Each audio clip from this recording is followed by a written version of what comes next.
অভিভাবকবৃন্দ,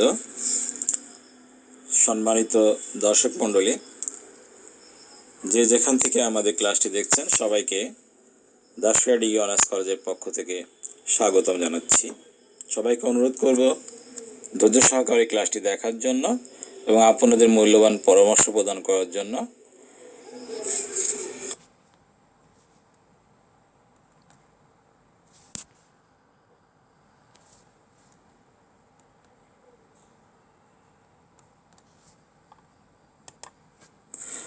তোমাদের সঙ্গে আছি আমি মোহাম্মদ সেলিম হোসেন জুয়েল, প্রভাষক হিসাব বিজ্ঞান বিভাগ, Dasuria degree honours college, Ishwardi, Pabna.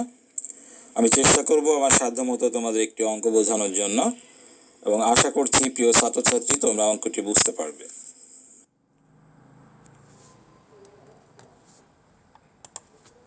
আজকে যা শিখব সেটা হলো একটি অঙ্ক, প্রত্যাভূতি বা নিশ্চয়তা সংক্রান্ত। অংশীদারি কারবারের প্রত্যাভূতি বা নিশ্চয়তা সংক্রান্ত অঙ্ক বলতে বোঝায় যখন একজন বা একাধিক অংশীদার অন্য একজন বা একাধিক অংশীদারকে লাভ বা লোকসানের ব্যাপারে কোনো নিশ্চয়তা প্রদান করে। অর্থাৎ একজন, মনে করো একটি কারবারে তিনজন অংশীদার আছে, এ বি সি। এখানে এ অথবা এ বি দুজন মিলে সিকে নিশ্চয়তা দিল যে তার লাভ কমপক্ষে 10,000 টাকা হবে। এই ধরনের কথা যখন প্রশ্নে বলা থাকে তখন সেটাকে প্রত্যাভূতি বা নিশ্চয়তা সংক্রান্ত অঙ্ক বলে।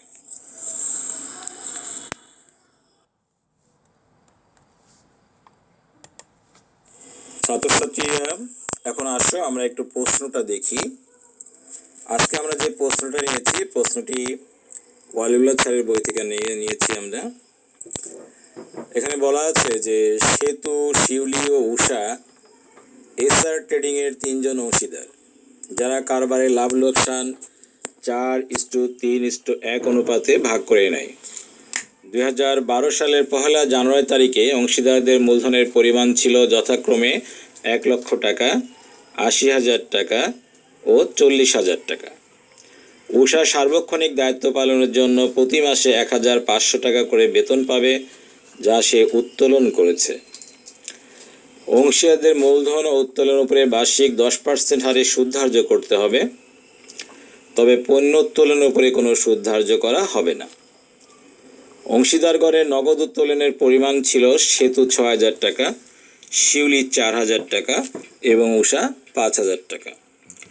উল্লেখ্য, উষাকে অংশীদার হিসাবে নেওয়ার সময় সেতু ব্যক্তিগতভাবে উষাকে এই মর্মে নিশ্চয়তা দিয়েছিল যে মূলধনের সুদ ও বেতন ছাড়াও তার মুনাফার অংশ 25,000 টাকার কম হবে না। বেতন ডেবিট করার পর কিন্তু অন্যান্য সমন্বয় সাধনের পূর্বে 2012 সালের 31 ডিসেম্বর তারিখে কারবারে মুনাফা দাঁড়িয়েছিল 1,41,250 টাকা। তোমার করণীয়, মূলধনের সুদ উত্তোলনের সুদ নির্ণয় করো, লাভ লোকসান বন্টন হিসাব তৈরি করো, অংশীদারদের মূলধন হিসাব তৈরি করো। প্রথমে বলে রাখি যে তোমাদের আগে বলেছি যে কোনো অঙ্ক করার সময় সর্বপ্রথম কাজটা হলো প্রশ্নটা অত্যন্ত মনোযোগ সহকারে বুঝে নেওয়া, প্রশ্নে কি বলা হয়েছে। তো তোমাদের এই প্রশ্নে যেভাবে যা বলা হয়েছে তাতে একটা জিনিস গুরুত্ব দিতে হবে তোমাদের, কয়েকটা জিনিস প্রতি। যেমন বলছে যে সে যে বেতন পাবে সেটা উত্তোলন করেছে। আবার নিচে বলছে বেতন ডেবিট করার পর এই লাভটা 1,41,250 টাকা হয়েছে। আর তোমাকে যা যা করতে বলেছে তার মধ্যে মূলধনের সুদ, উত্তোলনের সুদ নির্ণয় করতে বলেছে, লাভ লোকসান বন্টন হিসাব তৈরি করতে বলেছে এবং অংশীদার মূলধন হিসাব তৈরি করতে বলেছে। তো যখন লাভ লোকসান বন্টন হিসাব অংশীদারদের মূলধন হিসাব তৈরি করতে বলা হয় তখন আমরা অঙ্কটা ধরে নিই যে এটা পরিবর্তনশীল পদ্ধতিতে হবে। আর যখন চলতি হিসাব চাওয়া হয় তখন ধরে নিই যে এটা স্থিতিশীল মূলধন পদ্ধতিতে অঙ্কটা করতে হবে, যেহেতু এখানে অঙ্কের মধ্যে বলেনি যে অঙ্কটা কোন পদ্ধতিতে করব।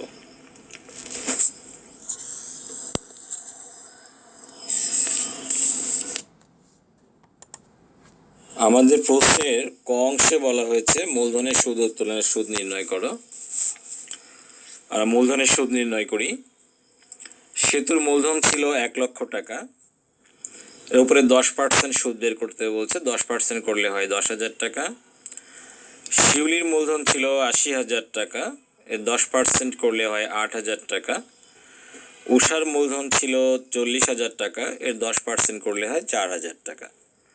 এটা তেমন কোনো জটিল কাজ না, তোমরা সবাই পার্সেন্টেজ বের করতে জানো। তো উত্তোলনের সুদের আমরা এর আগে অনেকগুলি নিয়ম তোমাদের শিখিয়েছিলাম। আজকের যে নিয়মটার মধ্যে পড়বে সেটা হচ্ছে প্রশ্নে উত্তোলনের কোনো তারিখ দেওয়া নেই। যদি প্রশ্নে উত্তোলনের তারিখ না দেওয়া থাকে তাহলে আমরা গড় নিয়মে 6 মাসের সুদ ধার্য করব। সেতুর উত্তোলন ছিল 6,000 টাকা, এর উপরে 10% করলে হয় 600 টাকা। 12 মাসে যেহেতু বছর, আমরা 12 দিয়ে যদি ভাগ করি 600কে 1 মাসের সুদ পাবো। তারপর যে কয় মাসের দরকার সেটা দিয়ে আমরা গুণ করব। এখানে আমাদের 6 মাসের সুদ, তাহলে 6 দিয়ে গুণ করছি 300 টাকা। অর্থাৎ 6,000 টাকাকে আমি 600 টাকাকে যদি আমি 12 দিয়ে ভাগ করি প্রতি মাসে আসে 50 টাকা। 50 টাকাকে 6 দিয়ে গুণ করলে হয় 300 টাকা।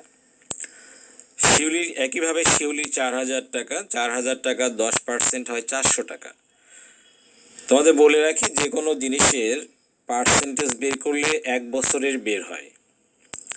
এই 4,000 টাকার 10% সুদ অর্থাৎ 4,000 টাকার 1 বছরে 10% সুদ, তাহলে সেটা আসে 400 টাকা। 1 বছরে যদি 400 টাকা হয় তাহলে তাকে আমরা 12 দিয়ে ভাগ করলে 1 মাসের সুদ পাবো।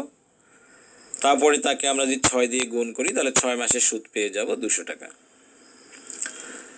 উষার উত্তোলন ছিল 5,000 টাকা, এই 5,000 টাকার 10 বছরের সুদ 500 টাকা, সরি 10%। 5,000 টাকার 10% সুদ হয় 500 টাকা। এই 500 টাকা হলো 1 বছরের সুদ, তাহলে এটাকে আমরা 12 দিয়ে ভাগ করব। 12 দিয়ে ভাগ করলে 1 মাসের সুদ পাবো। এরপর যদি 6 দিয়ে গুণ করি তাহলে 6 মাসের সুদ পেয়ে যাব, সেটা আসছে 250 টাকা। আমি তোমাদের আবার বলছি, যদি প্রশ্নে যদি উত্তোলনের সুদের কোনো তারিখ না থাকে সেক্ষেত্রে 6 মাসের উত্তোলনের সুদ ধার্য করতে হয়।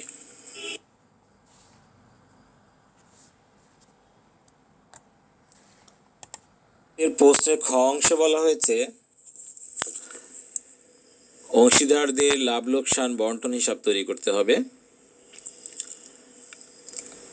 পোস্টের উপরে আমাদের শিরোনাম আমরা রেখে নিয়েছি এসআর ট্রেডিং লাভ লোকসান বন্টন হিসাব 2012 সালের 31শে ডিসেম্বর তারিখে সমাপ্ত বছরের জন্য।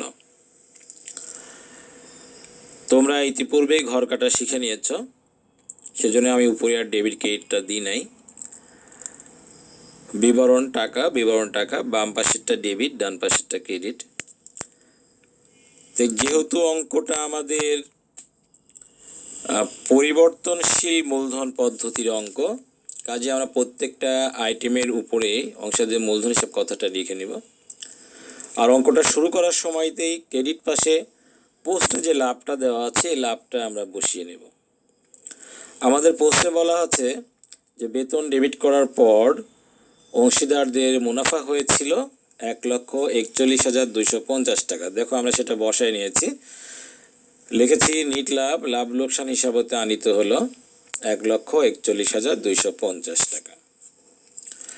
এরপরে ক্রেডিট পাশে আমরা উত্তোলনের সুদ দিয়েছি। প্রশ্নে বলা আছে যে মূলধন এবং উত্তোলন উভয়ের উপরে 10% সুদ ধার্য করতে হবে।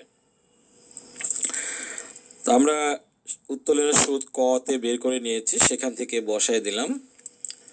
সেতুর উত্তোলনের সুদ 300 টাকা, শিউলির 200 টাকা, উষার 250 টাকা। 300 আর 200, 500 আর 250, 750। এই 750 টাকা আমরা আউটার কলামে পাঠিয়ে দিলাম।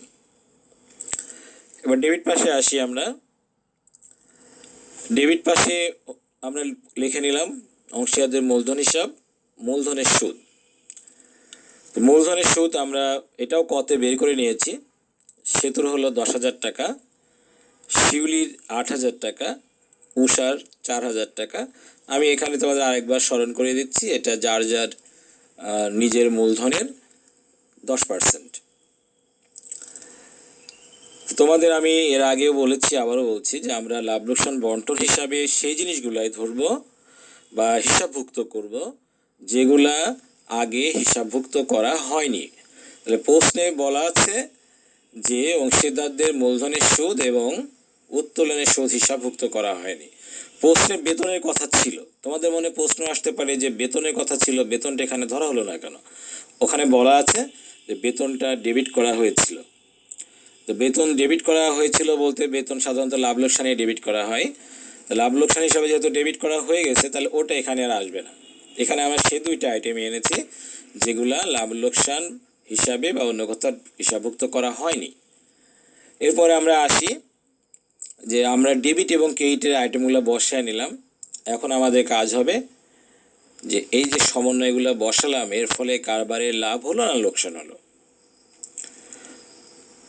যদি লাভ লোকসান বন্টন হিসাবের ক্রেডিট সাইড বড় হয় তাহলে লাভ হবে, ডেবিট সাইড বড় হলে লোকসান হবে।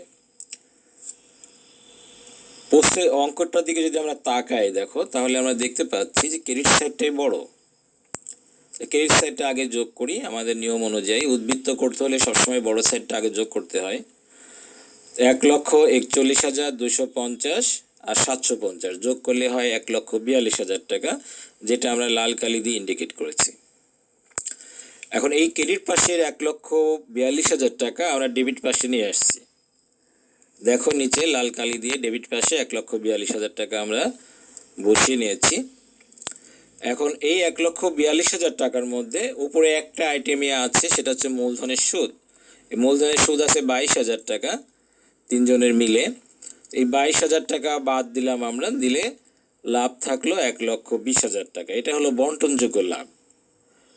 বন্টনযোগ্য লাভ বলতে সব খরচ খরচা বাদ দিয়ে যেটা হয় সেটা, এবং এই বন্টনযোগ্য লাভটাই অংশীদারদের মধ্যে ভাগ করে দেওয়া হয়। তা আমি তোমাদের লাভের ভাগটা বসানোর জন্য এখানে ভিতরে কিছু কাজ করে দেখিয়েছি। প্রথমে আমরা অনুপাত দিয়ে লাভটাকে ভাগ করেছি। এর অনুপাত ছিল 4:3:1। তাহলে অনুপাতের যোগফল হয় 4 আর 3 7, 7 আর 1 8। এখন 1,20,000কে যদি আমরা 8 দিয়ে ভাগ করি তাহলে প্রতি ভাগে আসে 15,000 টাকা। তো সেতু পাবে 4 ভাগ, 4×15 হয় 60,000 টাকা। শিউলি পাবে 3 ভাগ, 3×15 হয় 45,000 টাকা। উষা পাবে 1 ভাগ, কাজে উষার 1 ভাগে হয় 15,000 টাকা। তোমরা একটু খেয়াল করো, সেতু যখন উষাকে অংশীদারি কারবারে নেয় তখন সেতু উষাকে কথা দিয়েছিল যে উষার লাভ কমপক্ষে 25,000 টাকা হবে, যেটা আমরা প্রশ্নে দেখেছি। কিন্তু আমরা লাভ ভাগ করার পরে দেখলাম যে সেতুর লাভ 60,000, শিউলির লাভ 45,000, উষার লাভ 15,000, অর্থাৎ উষার লাভ কিন্তু 25,000 হয় নাই। তো এক্ষেত্রে তোমাদের যেটা করতে হবে সেটা হলো যে কথা দিয়েছিল তার লাভের থেকে এই ঘাটতি টাকাটা কেটে এনে উষাকে দিতে হবে। তাহলে উষাকে কথা দিয়েছিল সেতু, তাহলে উষার যে 10,000 টাকা লাভ কম পড়ছে, অর্থাৎ তার লাভ হয়েছে 15,000, কিন্তু লাগবে কত? 25,000। তাহলে 25,000 করতে তার এখনো 10,000 টাকা প্রয়োজন। তাহলে আমরা সেতু যে 60,000 টাকা লাভ পেয়েছে সেখান থেকে 10,000 টাকা বিয়োগ করে আনি, তাহলে সেতুর লাভ পড়বে হবে 50,000 টাকা। তাহলে সেতুর থেকে যে 10,000 টাকা আমরা বিয়োগ করে আনলাম সেই 10,000 টাকা আমরা উষার সঙ্গে যোগ করে দিই। তাহলে উষার লাভ ছিল 15,000 টাকা, আর এই যে সেতুর থেকে 10,000 টাকা নিয়ে আসলাম, এটা যদি যোগ করি তাহলে 15 আর 10 লাভ হয় 25,000 টাকা। তাহলে আমাদের কিন্তু ভেতরে লাভ কম বেশি হলেও টোটাল লাভের ফিগারটা কিন্তু 1,20,000 টাকায় থাকবে, কারণ তুমি তো এর বাইরে যাইতে পারবে না। এর বেশি লাভ তো হয়েছে তোমার 1,20,000 টাকা, এটাকে ভাগ করে দিতে হবে। আশা করি বুঝতে পেরেছো তোমরা। যদি কোনো সমস্যা থাকে আমাকে মোবাইলের মাধ্যমে অথবা দেখা হলে তে আমাদের বলেছে অংশীদারদের মূলধন হিসাব তৈরি করতে। মূলধন হিসাবের ঘর তোমরা আগেই দেখেছ, আমরা সে অনুযায়ী ঘর করে নিয়েছি। তারিখ, বিবরণ, সেতু, শিউলি, উষা। ক্রেডিট পাশেও ঠিক একইভাবে তারিখ, বিবরণ, সেতু, শিউলি, উষা। পরিবর্তনশীল পদ্ধতিতে যখন আমরা মূলধন হিসাব তৈরি করব তখন প্রথমেই ক্রেডিট পাশে তারিখ দিয়ে সাল দিব, তারপর তার জানুয়ারি মাস 1 তারিখ দিয়ে ব্যালেন্স বিডি অর্থাৎ পোস্টে যে মূলধনটা দেওয়া আছে সেটা আমরা বসায় নিব। পোস্টে সেতুর মূলধন দেওয়া আছে 1 লক্ষ টাকা, শিউলির মূলধন দেওয়া আছে 80,000 টাকা, উষার মূলধন দেওয়া আছে 40,000 টাকা। এরপর তোমাদের গত ক্লাসে শিখিয়েছিলাম যে লাভ লোকসান বন্টন হিসাবে ডেবিটে যে বিষয়গুলো থাকে সেইগুলা মূলধন হিসাবে ক্রেডিট পাশে আসে। সেগুলো আনার সময় আমরা প্রথমে লিখে নিব অংশীদারদের লাভ লোকসান বন্টন হিসাব। এই কথার অর্থ এটা হচ্ছে যে লাভ লোকসান বন্টন হিসাব থেকেই আইটেমটা এখানে আসতেছে। তো ওখানে দুইটা আইটেমই আছে দেখো ডেবিট পাশে, একটা আছে মূলধনের সুদ, একটা মুনাফার অংশ। মূলধনের সুদ 10,000 টাকা, 8,000 টাকা এবং 4,000 টাকা আমরা যার যার ঘরে বসায় দিলাম। একইভাবে মুনাফার অংশ সেতুর 50,000 টাকা, শিউলির 45,000 টাকা এবং উষার 25,000 টাকা আমরা এখানে বসায় দিলাম। আর ডেবিট পাশে যেটা করব সেটা প্রথমে আমরা সাল লিখব, এটা 2012 সাল। আর ডিসেম্বর 31 লিখে পোস্টে যে উত্তোলনটা থাকে নগদ উত্তোলন, সেই উত্তোলনটা আমরা আগে বসায় নিব। পোস্টে দেখো উত্তোলন দেওয়া আছে সেতুর 6,000 টাকা, শিউলির 4,000 টাকা, উষার 5,000 টাকা। এরপরে যেটা করতে হবে সেটা হচ্ছে লাভ লোকসান বন্টন হিসাবে ক্রেডিট পাশে যে আইটেমগুলো আছে সেগুলা অংশীদারদের মূলধন হিসাবে ডেবিট পাশে নিয়ে আসব। সেখানে একটা আইটেমই আছে ক্রেডিট পাশে উত্তোলনের সুদ। তাহলে লাভ লোকসানের ক্রেডিট পাশ থেকে উত্তোলনের সুদটা আমরা মূলধন হিসাবে ডেবিট পাশে নিয়ে আসব। তো নিয়ম অনুযায়ী আমরা আগে লিখে নিব অংশীদারদের লাভ লোকসান বন্টন হিসাব, নিচে উত্তোলনের সুদ, যার যার ঘরে বসায় দিলাম। আমরা সেতুর ঘরে 300 টাকা, শিউলির 200 টাকা, উষার 250 টাকা। এখন আমরা প্রশ্নের দিকে একটু খেয়াল করে দেখে নিব যে আসলে মূলধন হিসাবে দেওয়ার মতো আর কিছু আছে কিনা। মূলধনের ক্রেডিট পাশে সেই জিনিসগুলো যাবে যেগুলা কারবার থেকে অংশীদার পাবে, আর ডেবিট পাশে সেই জিনিসগুলো আসবে যেগুলা অংশীদারের কাছে কারবার পাবে, ওগুলা কারবার কেটে নিবে। এখন আমাদের এখানে একটা জিনিস ছিল দেখো প্রশ্নে, যে বেতনের একটা বিষয় ছিল, কিন্তু প্রশ্নে বলা আছে যে বেতন সে উত্তোলন করে নিয়েছে। তো যেহেতু বেতনটা সে নিয়েছে অংশীদার, তাহলে সে অংশীদার বেতনটা আর দ্বিতীয়বার পাবে না, সেই জন্য তার বেতনটা এখানে আসেনি।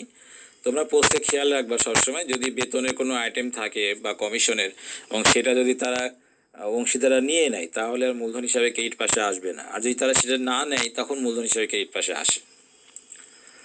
তো এখন আসি আমরা মূলধনের যে ব্যালেন্স করতে হয়, বড় সাইডটা যোগ করব আমরা। সেতুর যোগফল হয়েছে 1,60,000 টাকা, শিউলির যোগফল হয়েছে 1,33,000 টাকা এবং উষার যোগফল হয়েছে 69,000 টাকা, যেটা আমরা লাল কালি দিয়ে মার্কিং করেছি। এখন এই যোগটাকে আমরা ক্রেডিট পাশে নিয়ে আসি। ক্রেডিট পাশ থেকে যোগটাকে আমরা ডেবিট পাশে নিয়ে আসবো। সেতুর আমরা 1,60,000 টাকা যোগ নিয়ে আসলাম, আর এই যোগ মধ্যে উপরে আছে 6,000 টাকা আর আছে 300 টাকা।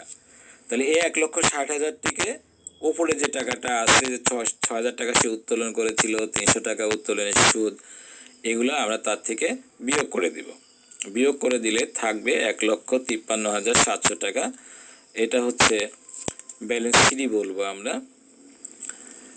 একইভাবে শিউলিরও একই কাজ করতে হবে। শিউলির যোগফল 1,33,000 টাকা, এটা আমরা ডেবিট পাশে নিয়ে আসলাম। এখানে ওর উত্তোলন ছিল উপরে 4,000 টাকা আর উত্তোলনের সুদ ছিল 200 টাকা। এই 4,200 টাকা বিয়োগ করলে থাকলো 1,28,800 টাকা। এরপরে আমরা আসি উষার। উষার যোগফল ছিল ৬৯,০০০ টাকা। এই ৬৯,০০০ টাকার মধ্যে ওর উত্তোলন ৫,০০০ এবং উত্তোলনের সুদ ২৫০। এই দুইটা আমরা বিয়োগ করলাম, বিয়োগ করলে থাকছে ৬৩,৭৫০ টাকা। এটাই ব্যালেন্স সিডি।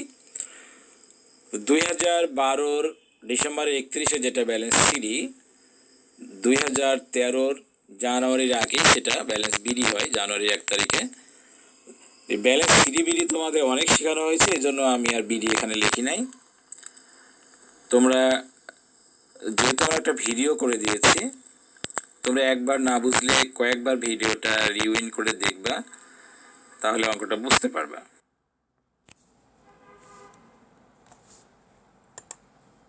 প্রিয় ছাত্রছাত্রী এবং দর্শক মণ্ডলী, আমাদের সঙ্গে এতক্ষণ থাকার জন্য সবাইকে ধন্যবাদ জানাচ্ছি। আশা করি আবার আমাদের সঙ্গে দেখা হবে। পরবর্তী ক্লাসে আবার সবাইকে আমরা পাবো। সেই পর্যন্ত আল্লাহ তাআলা সবাইকে সুস্থ রাখুক, এই প্রত্যাশায় শেষ করছি। আমি মোহাম্মদ সেলিম হোসেন জুয়েল, প্রভাষক, হিসাব বিজ্ঞান বিভাগ, Dasura degree honours college, Ishwardi, Pabna.